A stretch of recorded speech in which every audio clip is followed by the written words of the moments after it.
नमस्कार मंडळी, कसे आहात? मजेत असालच. आपल्या 2-3 रेसिपी जरा तिखट झाल्या म्हणून असं सगळ्यांचं म्हणणं आहे की जरा गोड होऊन जाऊ द्या. आज आपण करणार आहोत भगरीचा शिरा. आता आपण बघूया आपल्याला काय काय इन्ग्रेडियंट्स लागणार आहेत. 1 वाटी भगर, 1 वाटी ओलं खोबरं, 1/4 वाटी गूळ, अर्धी वाटी तूप आणि अर्धा चमचा जायफळाची पूड. प्रथम आपल्याला नारळाचं दूध काढून घ्यायचं आहे. तर आपण पहिलं नारळाचं दूध कसं काढायचं ते बघूया.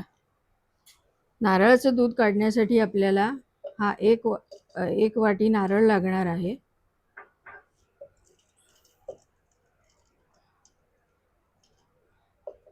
हा तुम्ही खरवडून पण घेऊ शकता आणि बारीक तुकडे पण करू शकता. मी बारीक तुकडे करून घेतलेत.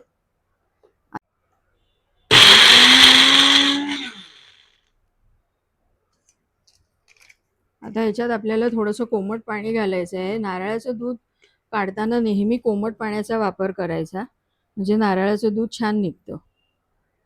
हे मी आधीच थोडंसं कोमट करून ठेवलंय पाणी.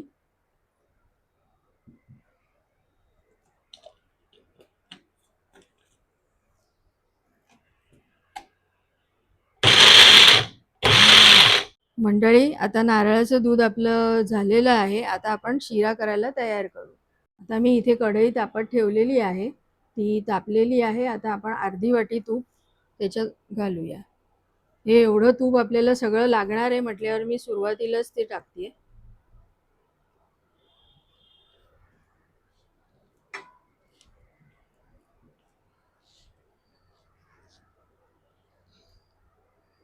तर त्याच्यात ही भगर टाकूया.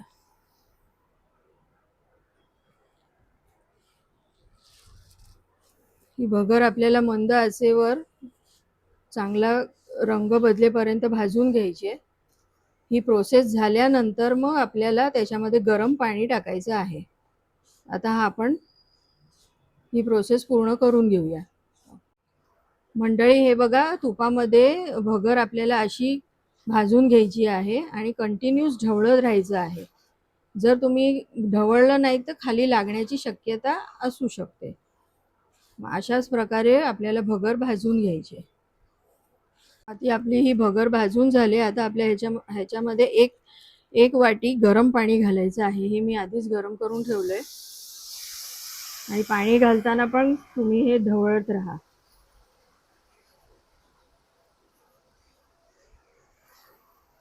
हे लक्षात घ्या, आपल्याला कधी पण पाणी आधी घालायचंय, नंतर नारळाचं दूध घालायचंय.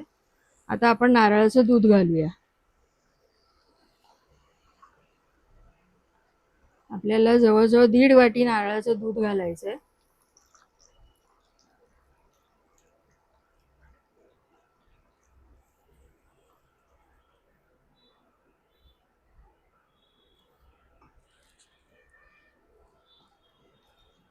हे आपलं 1.5 वाटी नारळाचं दूध सगळं आपण भगरीमध्ये घातलेलं आहे.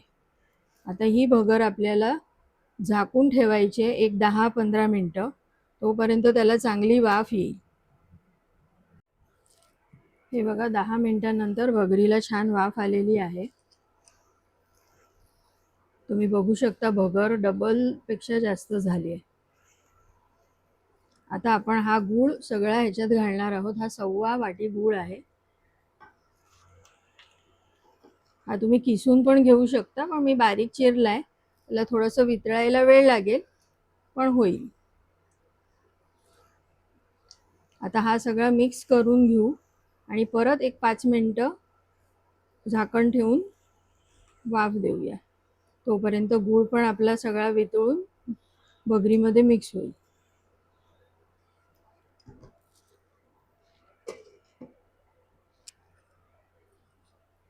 मंडळी, हे बघा, आपला गूळ वितळलेला आहे आणि भगरीला छान वाफ आलेली आहे. केशरी रंग आलेला आहे. आता आपण ह्याच्यामध्ये थोडेसे ड्रायफ्रुट्स टाकूया. हे मी थोडेसे बदाम आणि मनुके टाकते आणि ह्याच्यामध्ये आपल्याला वेलची नाही, जायफळाची पूड टाकायची. गूळ हे कॉम्बिनेशन नेहमी जायफळाबरोबर छान लागतं.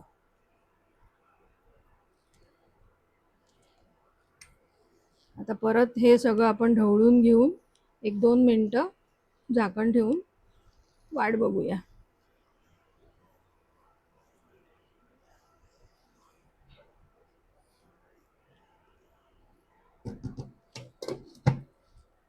मंडळी बघा, आपला मघमघीत भगरीचा शिरा तयार आहे. त्याचा आस्वाद घ्या आणि मला कमेंट्स करून सांगा की तुम्हाला कसा वाटला.